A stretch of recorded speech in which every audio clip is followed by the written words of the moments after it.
Este tema también trae consigo, no solo desde el punto de vista lo positivo que ha lograr capitalizarse el efecto de tener ahora un país con tasas de criminalidad bastante bajas, y que digamos cero, y que puede ser un factor de emular otros países, pero también de ser cuestionado por algunos otros sectores que en algún momento ven que esta figura como tal debería ya también de irse sustituyendo por otra. Creo que también ha sido parte de la tesis que en tu calidad de abogado has venido también sosteniendo, ¿no? Sí, he explicado en varias conferencias que me ha tocado dar que la situación... Y no solo tú, creo que muchos lo sí, la situación, ya viéndolo desde el punto de vista criminológico, tenemos que entender que la fase de la herramienta llamada régimen, donde se suspenden las garantías constitucionales, sí debemos de entender nosotros que esta es una herramienta. Sin embargo, a mí me ha tocado hacer el estudio y entender por qué razón se continúa. Y es que las personas, en la psicología que tiene cada una, están pensando que el régimen es la relación directa de que esté presa la mara. Y esto no es cierto, porque que estén presas, ya el gobierno y la Asamblea Legislativa ya lo hicieron, que es reformar las leyes y hacer un sinnúmero de andamiajes judiciales para que estos tengan exactamente el candado para permanecer detenidos. En ese sentido, es viable que siga esto por la seguridad interna de cada salvadoreño. El país está en otras condiciones, hay que reconocer. Tú reconoces muy bien como experto en esto, ¿no? Sí. Que el país está en otras condiciones. Sí, aquí hay que traer a cuenta. La estadística que nos debe de interesar es que El Salvador tiene 1.9, 1.7, depende quién lo evalúe, de homicidios por cada 100.000 habitantes. Eso te implica que más o menos cada tres días puede existir un .75, .60 de homicidio, estadísticamente hablando. Las encuestas destacan muy bien lo positivo que ha sido el plan, bueno, es más, el régimen, sí, y toda la política de seguridad. Las encuestas lo dicen. Ahora, es malicioso como el presidente del régimen le llama de una manera para darle a las personas un momento de satisfacción y tranquilidad, pero hay otros lo manejan en una manera un tanto maquiavélico. Pero no podemos descartar que la prensa gráfica hizo la última encuesta y tiene el 85%, 85.9% de aprobación. Y lo más interesante es que se ha mantenido en el primer año de su segundo mandato, se ha mantenido siempre arriba. Comparado con su primer mandato, era 92 en aquel entonces, ahora es 85.2.9, pero estamos hablando de que si lo vemos continuo son 6 años. Y si lo vemos como debe de ser, es primer año del segundo mandato que nadie lo hace. Es más, la presidente Sheinbaum ahorita tiene el mismo valor más o menos que el presidente nuestro, pero le decayó como 30% en una semana por problemas de narcotráfico. Eso es muy interesante. ¿Cuál es tu lectura, sobre todo por las reacciones que esto provoca al tratarse de una figura que ha estado desde luego en tela de debates políticos frecuentes, como es el caso del doctor Norman Quijano, y ahora que ha sido detenido y reportado precisamente por el Servicio de Inmigración y Aduanas de los Estados Unidos? Es muy interesante porque tenemos que dividirlo entre lo que es el aspecto político y el aspecto legal. Desde el aspecto legal, según lo que escuché en una entrevista que hubo de alguien que estuvo con él detenido, él ya está deportado, está en el país, él le contaba que había sido detenido el 25 de febrero y está en el proceso. Le explicaba que él había tenido como un beneplácito del órgano ejecutivo en la época de Biden para quedarse en Estados Unidos. Esto es totalmente legal, es legítimo, que lo puede hacer un presidente. No es necesariamente ni un refugio ni un asilo, sino que esa es una deferencia del Ejecutivo. Sin embargo, cuando entra el presidente, él pone las cartas sobre la mesa y lo obliga a pedir lo que legalmente es el asilo. Y cuando nosotros vemos esta situación, aquí es donde empieza que debemos de entender los salvadoreños y todos los que estamos en este bregar, que el doctor tenía que demostrar que era perseguido político, porque el asilo que él se amparó fue que era perseguido político. ¿Cómo es esto? Bueno, con un sinnúmero de situaciones en las cuales, por ejemplo, que él evadió la justicia porque era simplemente una persecución que había de esta y esta otra forma, etcétera. El debido proceso se está cumpliendo en El Salvador. Es más, ahorita la sentencia entiendo que está en la sala. Lo más seguro es que la va a perder la defensa, porque los argumentos que se tienen doctrinariamente incluso es que si ha sido una controversia entre la Cámara y entre lo que es el juzgado de primera instancia, la sala es la que va a estudiar más. Pero cuando hay dos confirmaciones de sala y de juzgado de sentencia, pues básicamente ya sabemos en qué va a terminar.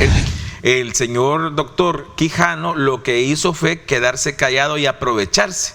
Ahora, ¿por qué razón él incluso debería de estar siendo procesado por ser perteneciente a la Mara? Porque él es un perteneciente callado, pasivo.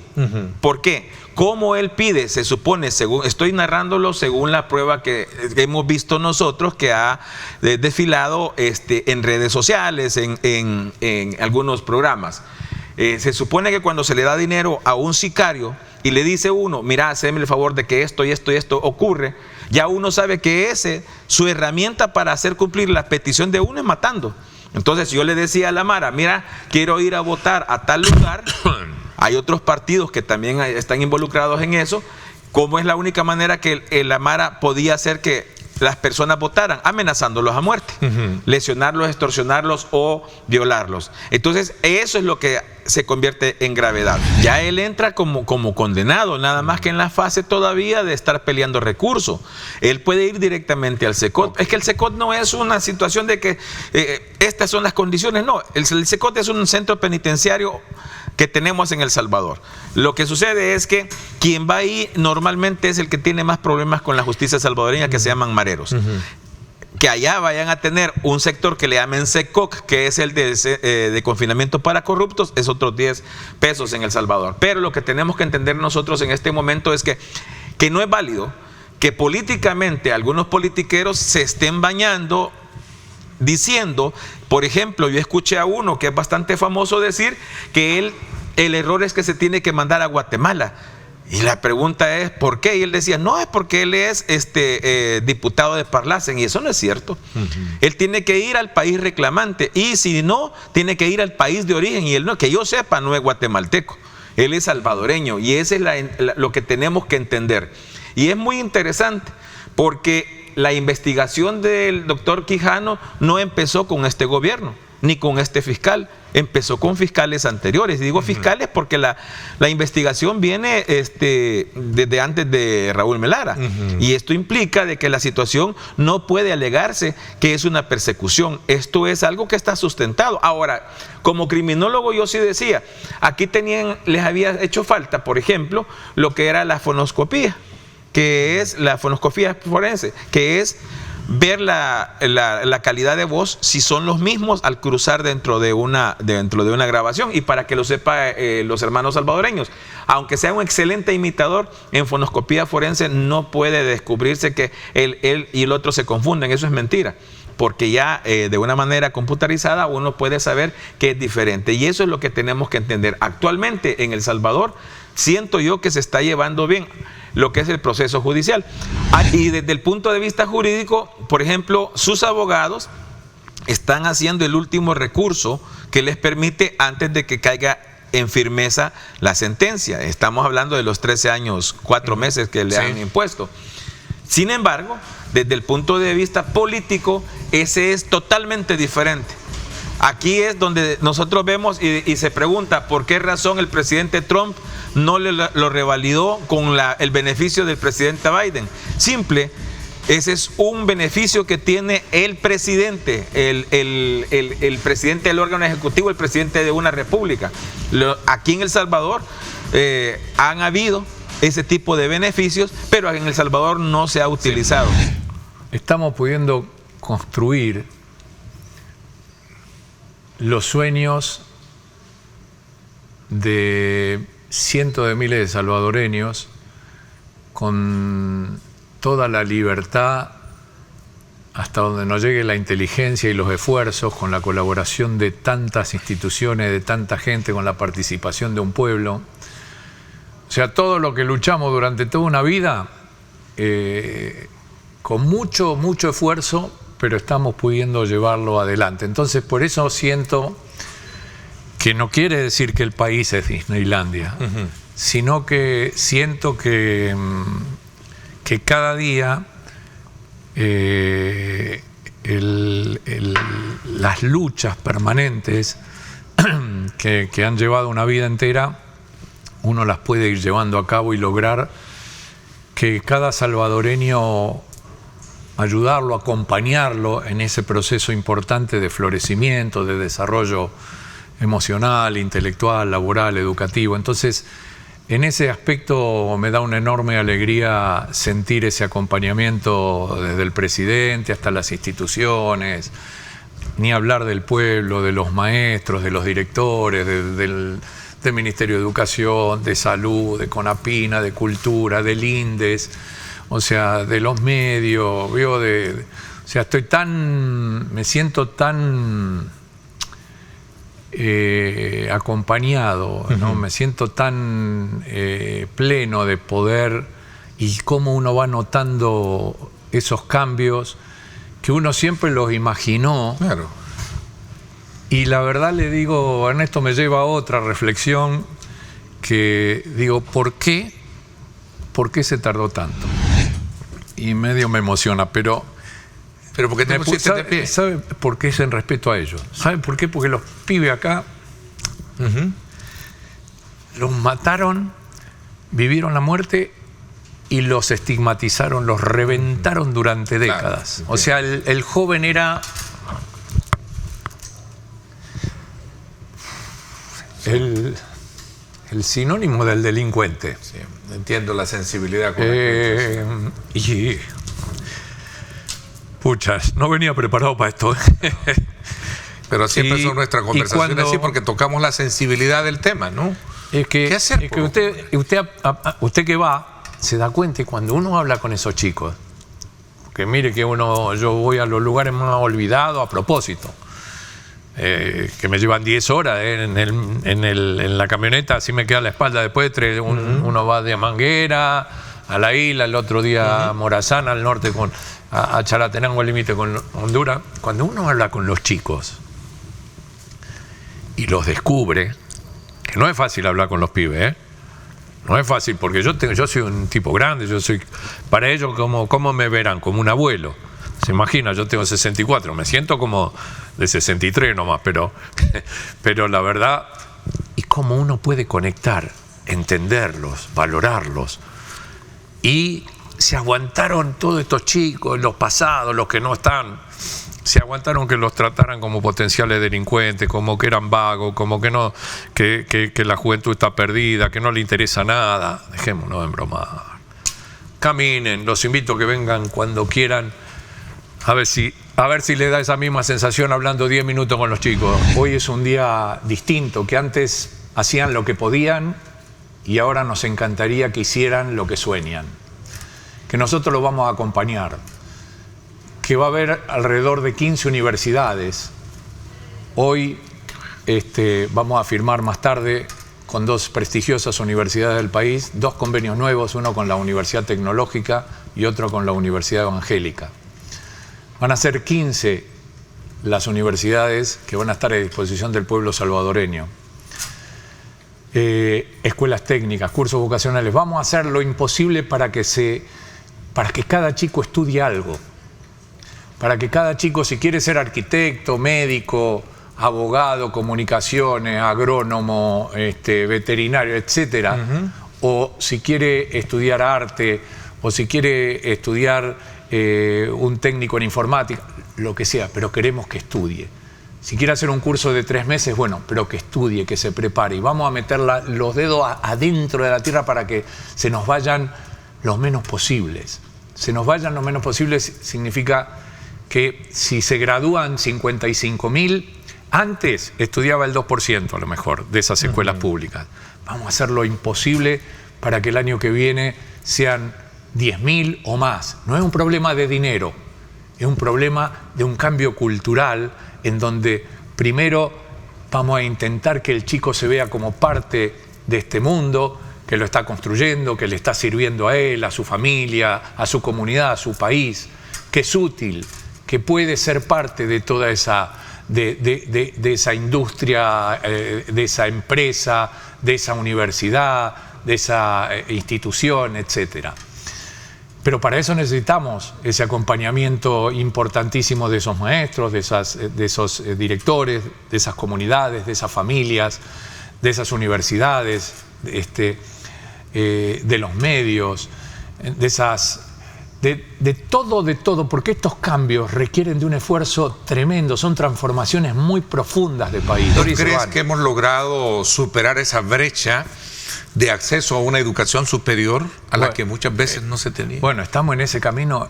O sea, lo que va a pasar el sábado, por ejemplo, esto no se dio nunca. ¿Sabe qué maravilla es que vengan, que se van a tener que levantar los chicos a las 3 de la mañana? Vienen chicos, mira, ayer lo saludé al ministro, no, anteayer, al ministro Monroy, agradeciéndole que nos da la lancha para que vengan los de Zacatillo y de Isla de Meanguera a las 3 de la mañana, por ejemplo, no un detalle nada más, porque si no, no llegan del puerto de la Unión y tienen que estar a las 7 de la mañana en el Mágico González. ¿Sabe lo que significa para un país que 25.000 chicos vengan a escuchar, a interesarse, que son los chicos que jamás, que sus padres, que sus abuelos no tuvieron ninguna de esas posibilidades, a escuchar, a ver, a proyectarse, a sentir que tienen la posibilidad de estudiar? Y no todos van a querer estudiar carreras largas, bueno, pero algo, a prepararse de la...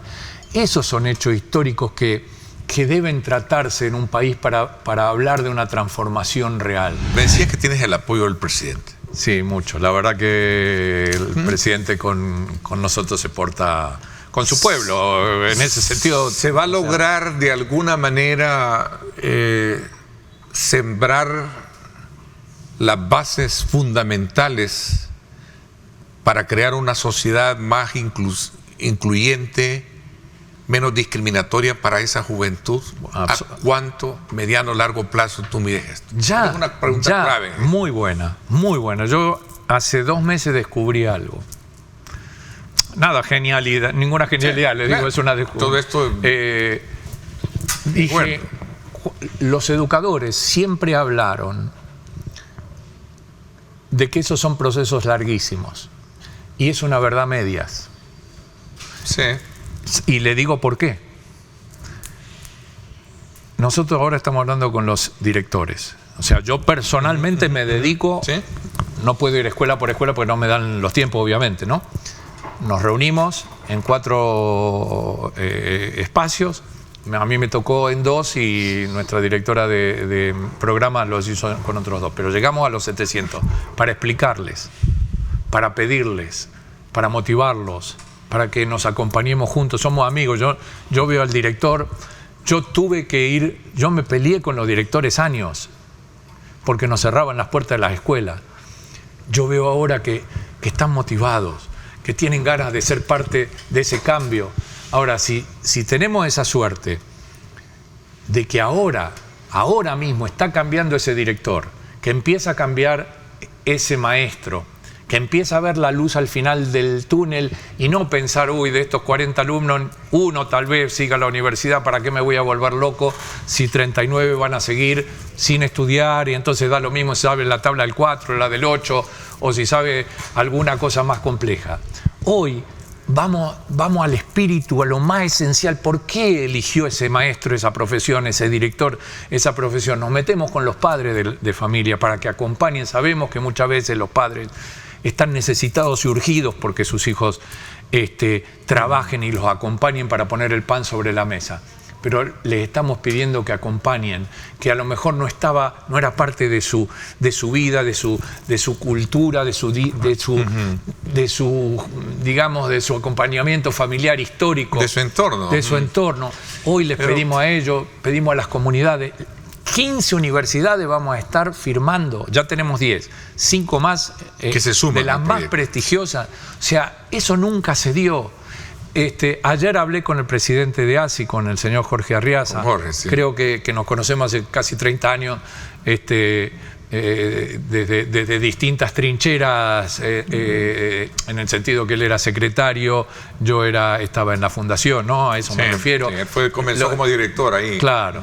Hoy es presidente de ASI. Claro, director y presidente. Y yo veo todos estos cambios que están surgiendo con los ministerios que están acompañando tanto, con el INDE que me brinda las oportunidades enormes para llevar y acompañar. Hay toda una... Mire, acá hay un grave problema de transporte, gravísimo problema de transporte, porque los transportistas... Bueno, ¿sabe cómo hemos logrado esto? Son 600 rutas que tenemos que hacer para que vengan 25.000. Es un trabajo titánico. ¿Sabe cómo lo hemos logrado? Pidiéndole a los mismos directores que se comprometan, que nos ayuden a ubicar a los distintos transportes, para que nosotros vamos a pagar ese transporte, ¿no es cierto? Pero para que cada uno haga lo suyo desde su lugar y entre todos que esto pueda florecer, porque si no es imposible. Porque, o sea, son tantas las dificultades de transformación de un país